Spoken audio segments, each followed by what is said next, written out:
Apa sahabat debat? Tentunya selalu dalam berkelimpahan dan keharmonisan ya. Bagaimana menarik sesuatu yang kita mau? Ya, kita membahas tentang hukum pikiran. Kita membahas tentang telepati. Gimana sih telepati itu? Ada nggak sih telepati itu? Nah, telepati itu bukan gini. Bukan seolah-olah kita ngobrol sama orang jarak jauh dengan pikiran kita. Sakti banget tuh. Kayak di film-film itu ya. Sebenarnya telepati ini udah ada gitu kan. Memang ada. Dan sekarang karena kecanggihan teknologi yang namanya telepati kan bisa kita dari telepon, dari WA, video call. Itu termasuk telepati juga karena apa? Jarak jauh. Tapi kalau telepati untuk menarik sesuatu atau mempengaruhi orang, itu bisa nggak? Tentu saja bisa. Karena apa? Kita diciptakan ini sangat luar biasa banget. Pikiran kita, perasaan kita itu memiliki gelombang elektromagnetis yang sangat tinggi. Dan itu bisa menarik segala sesuatu yang frekuensinya sama. Dan itu akan terjadi pada diri kita. Sebuah kejadian atau benda itu bisa kita dapatkan dengan yang namanya telepati. Dan gini, kita akan membahas telepati ini belum terlalu panjang lebar. Kita akan membahasnya secara singkat. Terus yang penting isinya, dan ini bagaimana penerapannya. Nanti akan saya kasih sampel-sampelnya bagaimana sih. Kita padahal setiap hari mengalami yang namanya telepati itu. Ya, mungkin nggak tiap hari, ada dalam hidupnya pasti mengalami hal seperti itu. Nanti saya kasih contoh-contohnya untuk melakukan telepati. Misalkan untuk kita yang berjualan atau kita seorang broker atau makelar atau sales. Kemarin kita sudah bahas tentang kepekaan ya, bagaimana kita ini menjadi peka, intuisi kita ini peka. Nah, sekarang bagaimana kita mengendalikan orang dari dalam pikiran kita. Contoh begini, kemarin ada yang komen, ini gimana nih? Besok mau mempertemukan calon buyer sama pemilik tanah. Bagaimana ini biar deal? Remote aja keduanya. Lakukan telepati, kontrol nih. Yang satu ngasih harga, oke. Yang satunya juga sepakat dengan harganya. Antara si pembeli dan si penjualnya. Kita yang mempertemukan tentu saja akan kebagian rezeki dari situ kan. Ya kan? Nah, itu dikontrol, dilakukan. Terus untuk melakukannya gimana? Kita harus memilih waktu yang tepat. Dalam artian, kita harus di dalam suasana yang benar-benar hening. Kita lakukan relaksasi, pokoknya posisi kita nyaman. Mau duduk di kursi, mau bersila, mau bagaimana, yang penting Anda nyaman ya. Asalkan jangan posisi tertidur aja. Kalau kita terbaring, nanti malah kita tertidur saking nyamannya. Lakukan, kontrol aja. Pengaruhi dulu si calon buyer. Kontrol, gambarkan dalam pikiran kita bahwa dia mau oke deal. Yang satunya juga si penjualnya. Nah, seperti itu contohnya.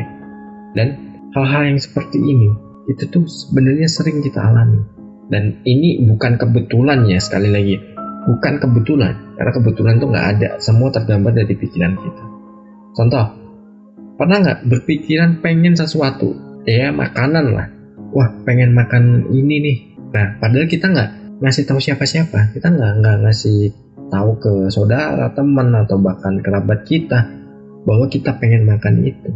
Secara nggak sengaja tiba-tiba ada kiriman datang, entah pakai jasa ojek online atau delivery order atau diantar dari orangnya sendiri. Tiba-tiba ngetuk pintu, permisi, nih ada icip-icip nih, coba ya, ini aku buat sendiri. Atau nih ada oleh-oleh nih, aku bawa ini dari kota A.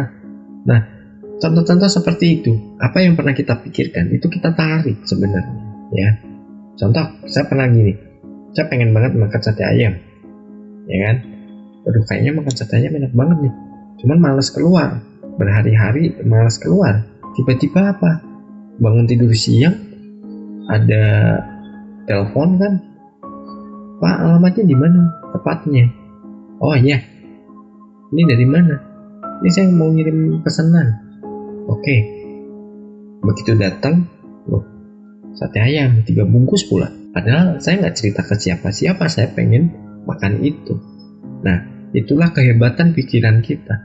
Manusia diciptakan Tuhan dengan berjuta kehebatannya, berjuta kelebihan sebenarnya. Cuman banyak yang tidak menyadarinya dan banyak lagi yang tidak memiliki filter. Nah, itu yang bahaya. Kalau nggak memiliki filter, semua informasi dimasukin. Udah, tinggal tunggu aja mana yang duluan. Nah, jadi kita memang harus memiliki filter dan kita juga harus memanfaatkan kelebihan-kelebihan kita yang diberikan oleh Tuhan ya. Apapun yang kita pikirkan itu akan terjadi pada kehidupan kita. Makanya jauhi tayangan-tayangan, terus apa yang kita dengar. Nah, itu jauhi hal-hal yang negatif. Jadi kita fokuskan aja. Contoh kita ngelihat berita isinya gitu-gitu doang, ngelihat di TV seperti itu. Makanya jujur saya nggak ada TV di rumah, nggak ada TV. Kenapa? Tayangannya nggak ada yang bermanfaat gitu. Atau kalau ada pun saya pasti nontonnya TV-TV luar, nggak mungkin saya nonton TV nasional karena memang nggak edukatif ya. Ya saya lebih suka nonton ke YouTube ya, ke YouTube kayak gitu. Jadi kita tahu, oh ini ada info gini, ada info gitu. Mungkin kalau ngomongin tayangan TV saya ketinggalan, serius ya, karena saya nggak suka, dari dulu memang nggak suka nonton TV. Terus kalau kita sudah melakukan tadi ya, kayak yang saya ceritakan yang kita meremot orang tadi ya, kita telepati ke orang calon buyer sama si penjualnya, bagaimana, ini contoh aja ya, itu kita harus melibatkan perasaan bahwa ini benar-benar terjadi dan kita sudah menerimanya ya. Sering kan saya bilang, rasakan kita sudah memiliki, rasakan kita sudah menerima. Nah, itu kita lakukan manipulasi pada pikiran dan perasaan kita. Sebenarnya bukan manipulasi lagi sih kalau seperti ini, karena kita menginginkannya. Tapi kita buat itu adalah kita sudah memilikinya, kita sudah mendapatkannya, dan itu akan menjadi sebuah kenyataan. Mungkin saya udah menerapkannya, tapi ini kok gagal. Ya, kita harus tahu faktornya gagal itu dari mana. Belum tentu dari gagal itu peluang kita nggak ada. Bisa jadi kita akan dapat ganti yang lebih gitu. Yang orangnya tiba-tiba nih, aku pengen cari tanah di daerah ini, ada nggak referensi, budgetku sekian. Nah, ternyata kita jauh di bawahnya. Ternyata apa? Ya sudah, tinggal pertemukan aja, deal, kita dapat lebih gede lagi. Nah, mudah kan? Ya mudah kalau kita mau melakukannya dan kita mau belajar. Kalau kita nggak, ya nggak akan jadi apa-apa. Jadi kita memang harus menerapkannya ya. Kembangkan terus apa yang menjadi kekuatan pikiran kita, perasaan kita. Karena ini nyata kok. Lakukan dari hal kecil dulu kalau nggak percaya. Nanti bakal ada sesuatu yang terjadi dan teman-teman bakal mendapatkan apa yang teman-teman sudah inginkan. Dan misalkan kita sudah melakukan itu ya, melakukan tadi, menggambarkan sesuatu dan kita merasakan udah memiliki, habis itu apa yang kita lakukan? Yaitu kita harus melupakannya. Udah lupakan, kita lakukan aktivitas atau rutinitas seperti biasanya, udah itu dilupakan aja. Nah, besok lagi lakukan lagi, habis itu lupakan lagi, jangan dikejar. Kenapa? Sesuatu yang kita kejar justru akan semakin menjauh. Sesuatu yang kita kejar makin gak akan kita dapatkan. Contoh sederhana, saat kita ketemu teman kecil kita, teman sekolah atau teman TK, SD atau SMP, pertama kali apa yang diingat? Wajahnya atau namanya? Pasti yang diingat pertama kali adalah wajahnya kan. Iya nih temanku nih, namanya siapa ya, tapi lupa nih siapa ya. Nah, begitu kita ingat, kita kejar terus, semakin kita akan lupa.